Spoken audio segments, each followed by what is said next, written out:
दीमक की रानी जब ठीक तरह से अंडे देती है तब उसका विशेष ख्याल रखा जाता है, लेकिन जैसे ही वो अंडे देने का काम बंद कर देती है तब वर्कर दीमक रानी का खाना देना बंद कर देते हैं और रानी दीमक को भूखा ही मार दिया जाता है।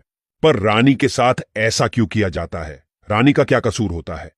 इसकी वजह सुनने के बाद आप पूरी तरह से चौंक जाओगे।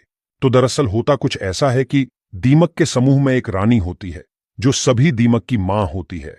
ये रानी अलग से राउंड शेप के कमरे में रहती है। दिखने में यह रानी लंबी, मोटी और भद्दी होती है।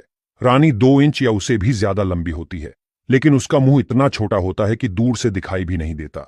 जबकि दीमक का राजा कद में रानी से छोटा होता है और वो रानी के आसपास ही रहता है। राजा के अलावा रानी के आसपास उसकी सेविका भी होती है। रानी का शरीर इतना बड़ा होता है कि वो खुद से खाना भी नहीं खा सकती, उसे सेविकाएं खाना खिलाती है। कॉलोनी में रानी का काम सिर्फ अंडे देने का होता है। वो दिन रात सिर्फ अंडे देती रहती है।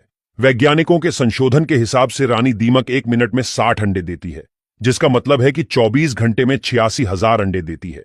जब रानी अंडे देती है तब वर्कर दीमक इन अंडों को ठीक से साफ करके दूसरे कमरे में रख देती है। इन अंडों में से बच्चे निकलने में 24 दिन और कभी कभी 90 दिन जितना समय लग जाता है। इसके पीछे वातावरण जिम्मेदार है। अगर ज्यादा गर्मी हो तो बच्चे को बाहर आने में ज्यादा समय लग जाता है। इन बच्चों को निम्फ्स कहा जाता है। ये बच्चे दिखने में एडल्ट दीमक जैसे ही होते हैं, लेकिन कद में छोटे होते हैं। शुरू में सभी निम्फ्स एक जैसे ही होते हैं। बाद में खुराक के हिसाब से वो वर्कर दीमक, सैनिक दीमक, राजा या रानी दीमक बनते हैं। अगर किसी निम्फ्स को रानी दीमक बनाना है तो उसके लिए विशेष भोजन और मालिश दी जाती है। रानी दीमक 4 से 5 साल तक अंडे देती है। अगर रानी दीमक बीमार हो जाए या उसकी अंडे देने की क्षमता कम हो जाए तो उसके भोजन का विशेष ख्याल रखा जाता है।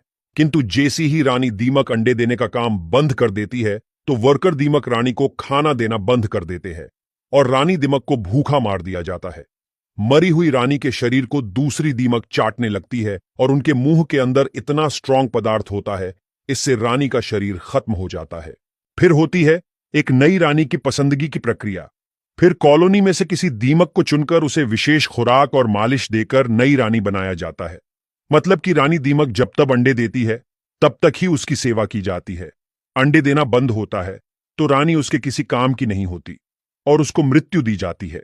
आपको और एक इंटरेस्टिंग बात बता दे कि दीमक लकड़ी खाती तो है, लेकिन उसे पचा नहीं सकती। लकड़ी को पचाने के लिए वो अपने शरीर में यूनिक तरह के सेल्यूलोज ऑर्गेनिज्म उत्पन्न करती है।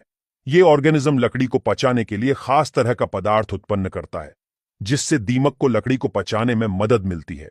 पूरी दुनिया में 2000 से भी ज्यादा प्रजाति की दीमक होती है। उसमें से 220 जितनी प्रजाति की दीमक तो सिर्फ भारत में ही है। दीमक मिट्टी के ढेर जैसी दिखने वाली